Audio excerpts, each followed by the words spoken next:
Surip and Friends Podcast. Balik lagi di Surip and Friends Podcast. Kali ini kalau Yoon Seri itu masuk North Korea gara-gara kecelakaan. Nah, teman gue ini dia sengaja cuy datang ke North Korea. Gue nggak tahu ngapain, dia tinggal di sana 2 tahun. Emita, halo Emita, apa kabar? Surip apa tadi? Surip and Friends. Kan lo temen Surip gue and kan? Friends. Jadi gue aja ngobrol. Surip and Friends. Halo semuanya. Jadi Emita ini sebenarnya sekarang udah nggak di North Korea, dia di Budapest, kerja di KBRI Budapest. Dan dulu dia kerja di KBRI Pyongyang ya berarti. Yoi, kalau apa? Lu ini juga nih ceritanya fansnya Crash Landing on You.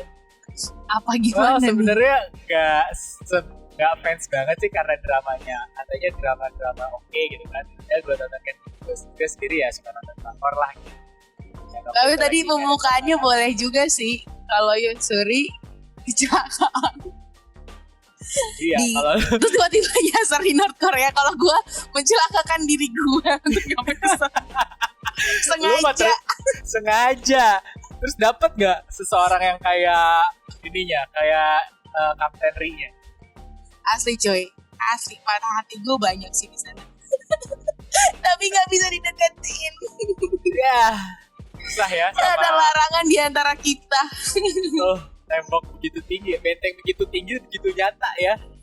Begitu nyata. Jadi seperti COVID ada distance yang hanya cuma bisa melihat. Ya. Tapi asli sih, yang dirasain orang fansnya Captain Mystery, gue rasain banget. Asli di sana tuh, aduh hot opa banget sih. Hot opa parah. Dengan Ini gue dengar pakaian juga nih, Mit. hijau-hijau. Ini yang gue dengar juga, katanya cewek or cowoknya gitu, kayak cewek lebih cantik karena lebih natural, dan cowok juga kayak lebih ganteng gitu di North Korea, di instead of Seoul gitu, instead of Tapi South kalau Korea. kita Bener ngomong kayak gini ke fans Korea K-pop, lu ditabokin sih. Ini kan gue dengar ya, maksudnya waktu gue ke Korea dulu, ke South Korea bukan North Korea, gue ikut terus kayak si pemandunya sendiri bilang gitu, orang Korea ini. Nah tapi orang North Korea tuh katanya cantik-cantik dan lebih natural gitu katanya. Ya, gue setuju banget. Ini kita ada salah satu peribahasa yang pasti kalau ini orang Korea yang denger, so bisa bahasa Korea gue.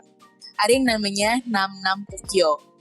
Itu kayak satu istilah yang terkenal banget di antara Korea Selatan dan Korea Utara. Belaga serius dikit ya, nggak apa-apa. Woi, santai. Iya, jadi Namnam Pukyo itu sebenarnya kan artinya Namja itu laki-laki. Pasti kalau yang K-pop lovers tahu Namja itu laki. Yoja itu wanita. Jadi Pukyo itu kayak satu istilah slang atau bahasa zaman dulu mereka itu kayak ya Namnam kalau mau nyari laki-laki ke Korea Utara, kalau mau nyari wanita itu ke Korea Selatan. Gitu. Ini gue denger waktu itu dari anak mahasiswa salah satu di North Korea.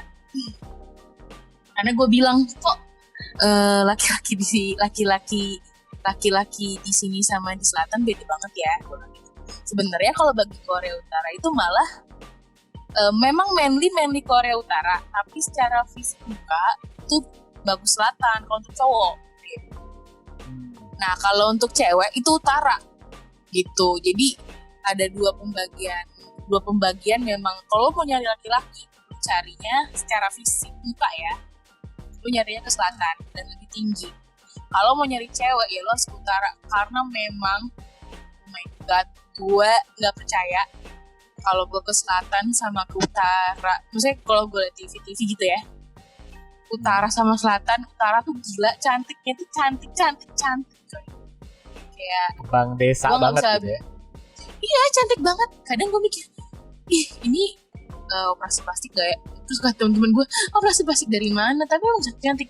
Gue gak pernah nemuin gak cantik karena mereka tuh mukanya lebih tuh gimana ya? Lebih kecil, lebih tirus. Terus ada yang mancung gitu-gitu. Nah terus kenapa gue ngasih sebenarnya kalau untuk cowok manly itu kan lebih gagah sih. Kalau gagah ya utara karena mereka kan memang dicetak kayak wajib militer bla blanya Mereka tuh militer terus. Tapi kalau secara muka kayak kotak gitu kalau cowoknya sana tuh. Jadi menurut gue kurang menarik kalau buat gue ya. Kayak kotak dan pendek nih masalahnya. Lebih pendek, relatif lebih pendek ya. Nah, sedangkan kalau ke selatan tinggi gitu, tinggi cowoknya. Lo bisa lihat. Nah jadi karena gue suka, jadi gue cari baca cerita gitu. Nah, lo bisa lihat Kim Il Sung ya, presiden pertama korup itu, ternyata dia itu berasal dari selatan. Itu kalau lo baca sejarahnya, ini lo bisa kalian buktiin baca, dia itu berasal dari selatan. Kalau nggak salah yang pantai-pantai yang terkenal itu di mana sih? Yang di selatan tuh?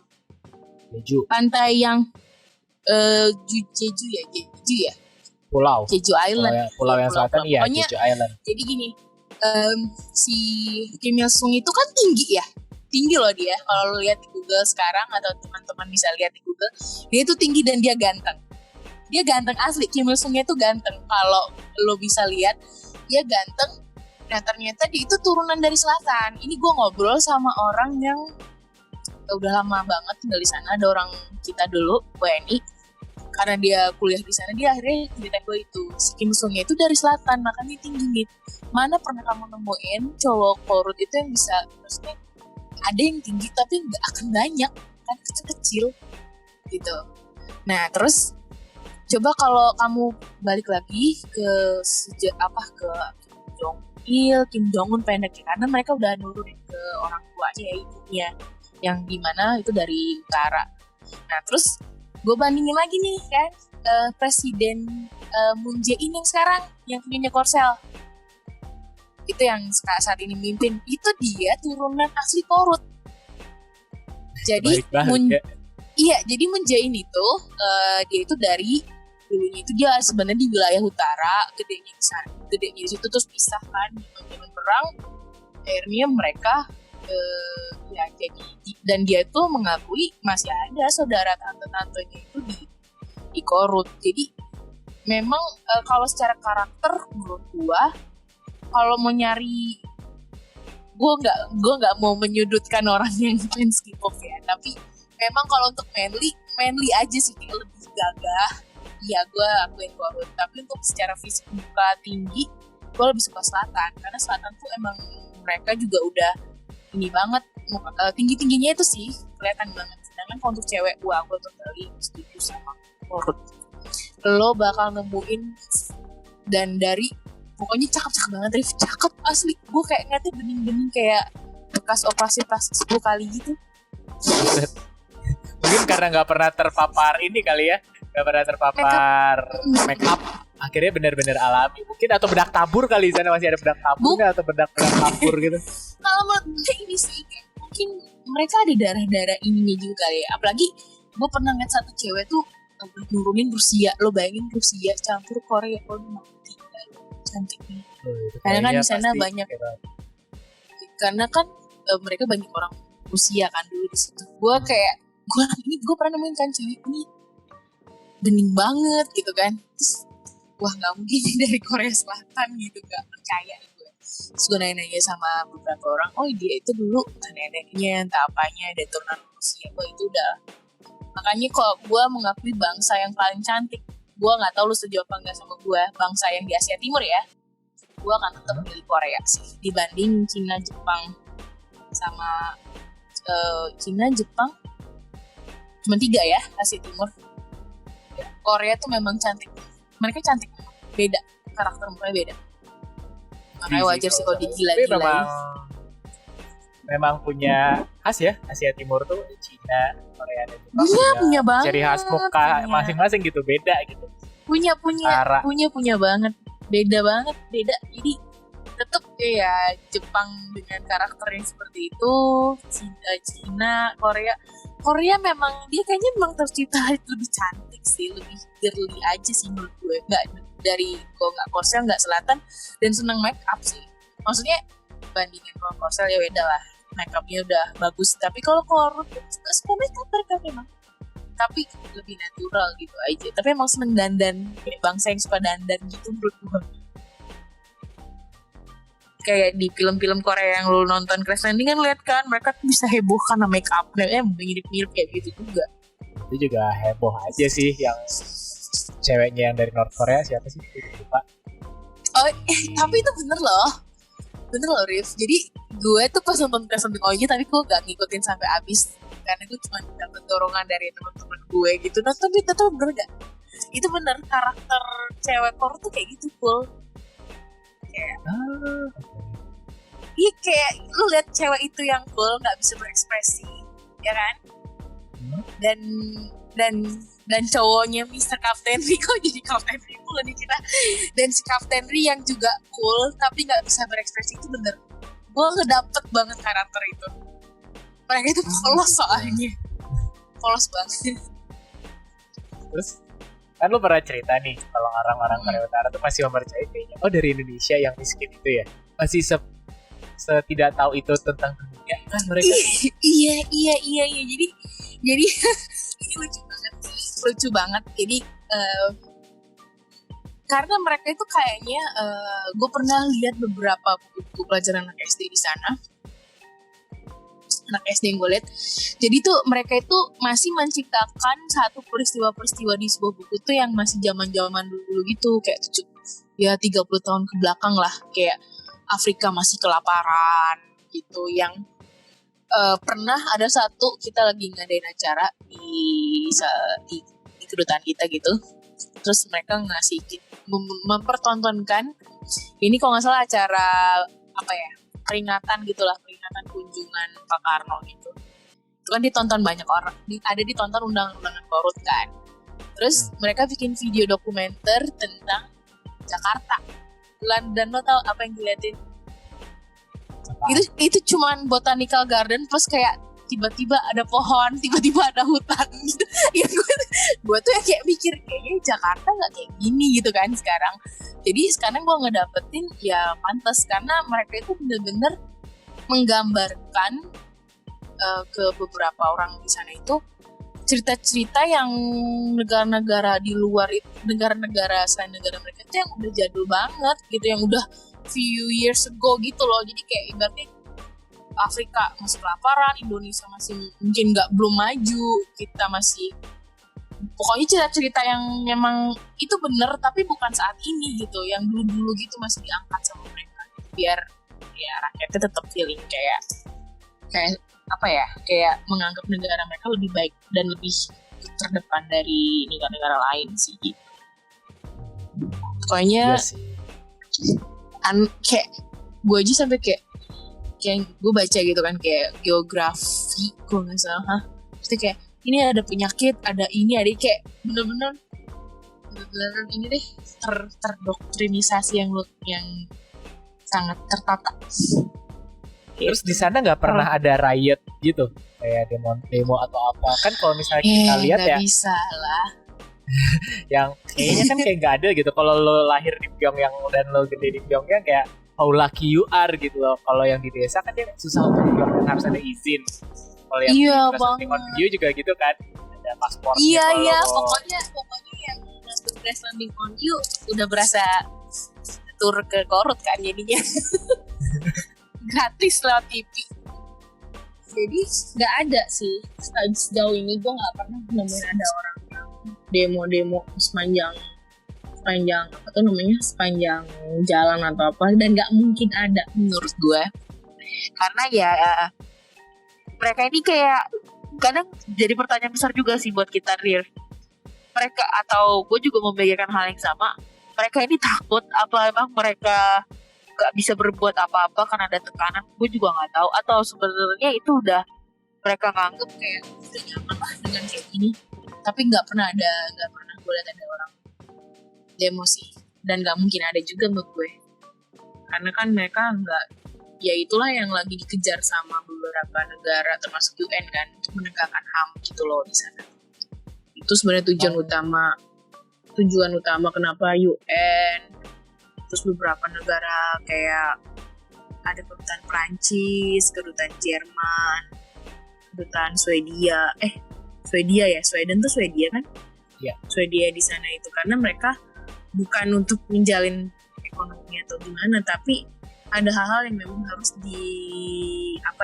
dipelajarin, terus jadi pengamat di sana gitu, biar I don't know, maybe one day it could be changed, we never know, but yeah, itu yang diharapkan sih. Gue pribadi kalau nanya pendapat gue juga pengen banget sih di sana itu ada hal-hal yang berubah untuk hak asasi manusia, karena ya gitu, kayak di film Kapten, lo beruntung ya lo bisa dapet kehidupan yang lebih baik, lo nggak beruntung ya lo stay di situ aja itu beneran, Rif. Ya, di kampungnya itu kayak bener-bener kayak kampung Indonesia zaman dulu banget yang listrik. Iya benar. Iya, jadi kalau di dunia kita kayak kita jadi kayak kita lah di Indonesia, lo nasib lo bisa berubah kan lo berusaha kan, kayak lo berusaha. Tapi kalau di sana tuh ya sekeras apa tuh berusaha, kalau lo nya bukan dari keluarga partai atau lo nya bukan dari orang-orang yang dulunya emang punya turunan yang emang misalkan lo emang tinggal di Pyongyang, ya lo nggak akan, ya lo di situ aja gitu ya.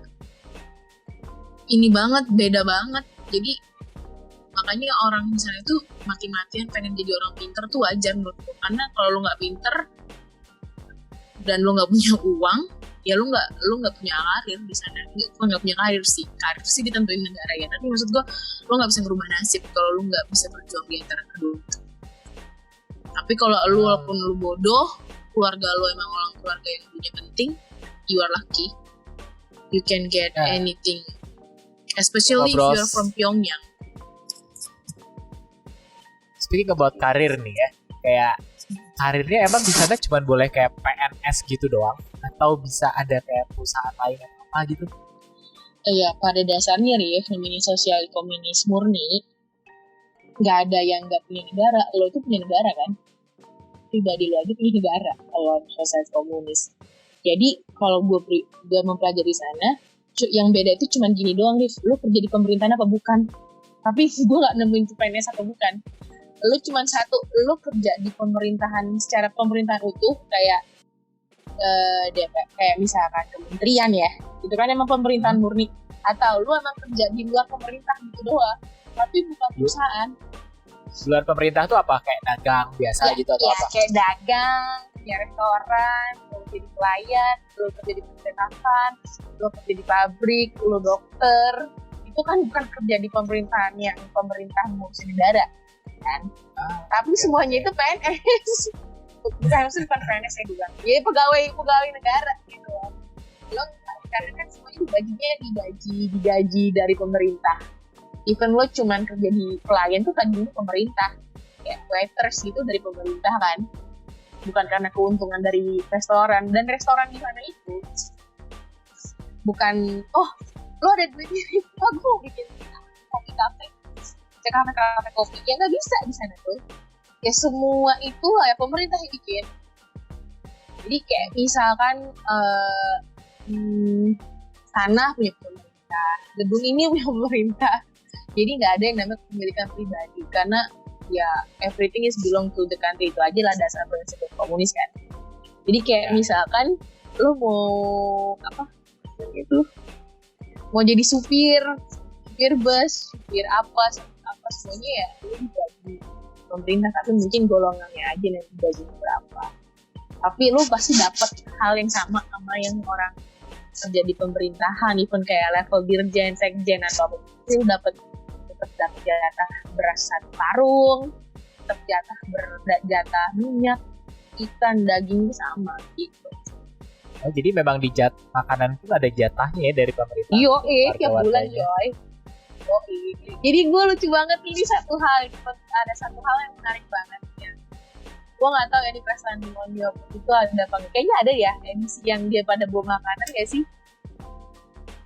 Gue lupa. Kalau di Kerajaan Demonio tuh ada enggak sih, dia kalau saya ingat aku ada kayak tukang sayur gitulah, dia bawa makanan gitu, tapi ya kita harus beli juga. Iya emang ada, kayak gitu juga ada, tapi ini unik banget. Apa sih namanya? Jadi tuh Gue dulu tuh baru datang ke sana sempat bingung kan, setiap akhir bulan tanggal 30 itu gue bingung kenapa jalanan tuh banyak yang bawa minyak nih. Minyak yang 2 literan gitu loh. 2 liter gitu kan. Terus bawa banyak plastik gitu. Terus gue bilang gini kan, itu pada dari mana sih? Dapat sembako dari mana gitu kan, apa memang ada paketan kayak kita gitu kan, ada antrian sembako. Enggak, Mit, nanti lu perhatiin di tiap bulan pasti mereka tuh bawa plastik terus bawa minyak, karena kan minyak nggak mungkin, minyak itu jatah gitu. Tiap bulan itu ada jatah dari negara kayak minyak, beras, kimchi. Kalau kimchi ini lebih unik lagi, Rif, tau nggak? Kimchi, gue inget banget setiap akhir bulan itu truk-trukan coy. Buset. Ini unik banget ini dong. Jadi truk-trukan itu dikasih per distrik gitu. Tapi bukan yang jadi ya. Jadi itu sawi yang bener-bener fresh loh. Sawi fresh yang nggak dibungkus pakai karung. Itu tuh sampai pernah yang jatuh coy. Ini kok gede banget jatuh di jalan. Aduh, gue kalau ingat itu. Jadi bener-bener jadi jatuhnya gini. Karena di sana itu kan bukan rumah kan, Rif, kayak apartemen kan, apartemen negara. Jadi per rumah itu dikasih jatah, contoh satu truk nih, satu truk kol atau sawit. Nah itu mereka punya itu, terus mereka nanti satu ibu rumah tangga segedung itu bikin tuh kimchi. Jadi tuh gue selalu ingat karena kan kalau gotong royongnya masih ada ya, bikin kimchi. Banget, parah. Makanya mirip kan kamu sama sandungannya itu mereka disebutkan kimchi. Jadi iya ada. Jadi lucu banget ya sih, dulu tuh gue inget banget pas udah ada akhir bulan tuh truk banyak kan. Isinya tuh sawi semua. Isinya tuh bener-bener sawi ya, satu truk yang penuh banget. Terus nanti kemana-mana gitu per setiap distrik rumah gitu, per komplek gedung apartemen. Nanti diturunin kan tuh, diturunin bener-bener kayak sawi sih, gede-gede banget, tinggi, terus mereka bikinin tuh. Nah kebetulan kan karena emang cara bikin kimchi ini kan mereka kan karena nggak setiap namanya negara yang musimnya 4 musim kan nggak semuanya bisa, nggak bisa tiap musim ada sawi kan. Jadi kalau nggak salah kayak di bulan-bulan sekarang sampai Oktober tuh saat ini yang mulai merebut itu banyak di stok. Akhirnya tuh di winter mereka tetap punya gitu, jadi nggak perlu bikin lagi. Unik sih itu. Nah ini udah kimchi soal makanan sendiri gitu. Sama nggak sama sop Korea? Ada pembeda dan menurut lo lebih enak mana? Kalau untuk makanan, jadi gini aja, lo ngebedain kayak Korut itu masih murni, kalau Korsel tuh fusion menurut gue. Jadi makanan Korsel ini lebih berkembang ya, maksudnya lebih berkembang, lebih modern, banyak yang toast keju, ada fresh chickenan gitu. Tapi kalau lo mau tahu original Korea food itu sebenarnya lebih enak ke Korut gitu. Jadi lo tau banget inti, misalnya kayak lo ke Korsel mungkin ada makanannya sama kok mereka, sama banget. Tapi untuk yang merasakan tes aslinya itu ya sama aja, lo mending ke negara yang kayak ke wilayah yang masih kayak lo pengen, contohnya gini deh, kayak lo pengen makan batagor, lo kalau datang ke Medan gak mungkin nasinya enak kan, karena yang pasti batagor dari Bandung gitu. Sama nih di Korsel ini makanan enak kan, tapi ketika gue nyobain beberapa makanan Korsel, gue belum pernah ke Korsel sih, tapi gue udah menyentuh perbatasan doang. Jadi kalau di Korut itu dia tuh lebih original aja gitu, karena mereka belum tahu sentuhan-sentuhan yang di fusionin gitu loh, kayak lo misalnya pengen apa sih kayak makanan Korsel kan, nih contohnya gini deh, mie dingin itu orang Korsel aja ngakuin kalau mau makan mie dingin itu pasti Korea Utara gitu, karena itu enak banget. Untuk kimchi aja itu ada bedanya. Kimchi itu enakan Korea Utara. Gue udah beberapa kali makan di restoran yang di Jakarta. Mereka juga kayak, wah kalau Korut, karena kayak originalnya aja sih, lebih strong, lebih Korea banget gitu rasanya. Kayak Korea banget sih gitu loh. Gue nemuin sih gitu. Enak kok. Dua-duanya gue suka Korea. Tapi lebih taste-nya lebih kuat aja gitu. Karena belum original gitu, kayak masakan yang masih desa gitu. Kayak sup-supnya semuanya mantep. Nah, terus kalau lu kan karena di KBRI ya, lu stok kayak gitu juga belanjanya dari dalam Koreanya sendiri atau keluar harus ke Cina? Kan kayak lu pernah bilang kalau mau belanja ke Cina tuh lu harus buka perbatasan. Gimana sih itu? Jadi kayak kalau untuk nih, ini ada gue agak ini menarik banget. Tapi ini beneran deh. Gue tuh jarang ya share tentang Korea Utara karena emang belum ada waktu juga di share ke siapapun. Kemarin gue di wawancara temen gue pun gue cuma ditanya intinya. Nah ini lo kayaknya lebih detail nih, gue ngasih tau banyak banget. Kemarin tuh lebih kayak lo ngapain di sana gitu kan, propaganda gitu. Kalau ini gue ceritain di Korut itu unik banget. Ada kita itu foreigner itu cuma dikasih pasar itu seminggu sekali kan. Nah lucunya lagi kalau ke pasarnya ini cara dagang mereka itu gak kayak kita di pasarnya kita kan satu orang satu ya, kayak jual apa gitu. Jadi kalau di pasar ini itu barang dari pemerintah kan, jadi lo cuma dagangin aja gitu, cuma lo jadi pekerjanya. Jadi kayak satu garis ini kayak 2 garis panjang, kayak bukan ruko sih, kayak cuma meja. Nah itu yang dagang tuh banyak banget, kayak cuma yang penting laku gitu loh. Jadi bukan karena ini buat gue gitu, bukan luasnya itu ya beli gitu. Yang penting ini ada yang jagain. Itu emang pasar orang komunis kayak menurut gue kayak gitu. Nah kenapa kita harus ke Cina? Karena kan nggak semua barang itu ada di sana ya. Karena kan ya negara komunis itu kayak apa ya menurut gue? Negara yang memang masih harus banget unik aja sih menurut gue, kayak kita mau nyari barang-barang yang lebih detail, kayak misalkan cat rumah, nyari baterai ini loh, baterai lampu, terus nyari daging sejenis daging fresh itu susah gitu. Dan karena susahnya itu jadi beberapa kedutaan lebih milih kita jalan ke border, ada nama kotanya itu namanya Dandong. Itu kalau dari Korut itu 4 jam dari Pyongyang. Karena jalannya jelek banget, itu mirip kayak di tes London itu bener. Gue jamin itu masih tanah-tanah gitu. Ya nggak semuanya sih, tapi ada beberapa yang masih jelek banget kayak. Jadi tuh lu mau nyampe ke perbatasan buat belanja itu 4 jam. Mungkin kalau udah jalannya bagus 2 jam kali ya. Nah di sana itu kita nge-stok tiap bulan sekali dari kayak buku, kertas, karena masih limit kan di Korut. Jadinya lebih baik lo nyari di Cina bisa lebih banyak. Hampir semua kedutaan orang-orang pasti belanjanya di perbatasannya itu di Andaman lah. Murah juga ya kalau di Cina mungkin. Iya murah, terus banyak macamnya, terus dagingnya fresh. Karena gue gak pernah beli sih daging fresh di Korut. Gue gak mau bilang mereka gak makan daging, adalah daging. Mereka emang kan pemakan daging babi juga kan, kayak korsel gitu. Tapi gue gak pernah nemuin juga daging fresh kayak ayam, sapi, apalagi susah banget. Tapi mereka seneng makan dagingnya sih, kalau gak babi ya kambing. Mereka juga banyak sih, tapi kambing yang kurus gitu itu bukan gimana ya gue bilang gitu. Kambing ini badot lah ya. Iya. Sering gitu kan. Tapi kalau mau nyari barang-barang yang lebih spesifik, wah lo nggak akan nemuin sih kalau di Pyongyang tuh.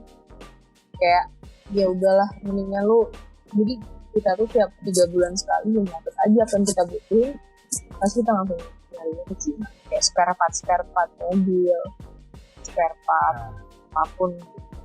Terus begitu balik masuk itu pasti diperiksain kan? Ada yang nggak boleh masuk? Iya. Sekali atau boleh aja kalau karena kedutaan? Enggak, ya itu enaknya. Makanya dulu itu kalau di sana itu kalau misalkan lo mau ke Cina, lo mendingan pakai mobil CD gitu aja sih, biar nggak dicek dalamnya. gitu. Kalau lu pakai mobil biasa itu dicek. Gue pernah naik kereta kan, gue tuh dicek banget semuanya. Lu semuanya harus keluarin, even buku lo, HP lo. Gue gak ngerti sih mereka ngerti apa enggak ya. Tapi lo boleh naik kereta gitu di sana? Bisa. Selama